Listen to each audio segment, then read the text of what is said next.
नमस्कार, स्वागत है आप सभी का सखी संगीत में। आज हम लोग गा रहे हैं प्यार से तिलक का गीत। मोदी के जमाना आइल, मोदी के जमाना आइल, चली ना तोहार होया गाना संभल के अइहा,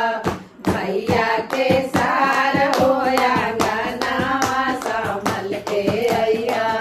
भैया के सार होया गाना संभल के अइहा,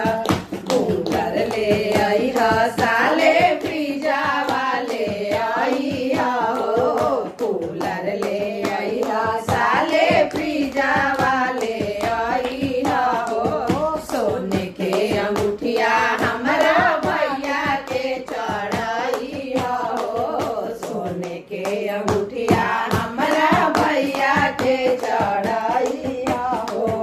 बर्तन ले अइहा साया,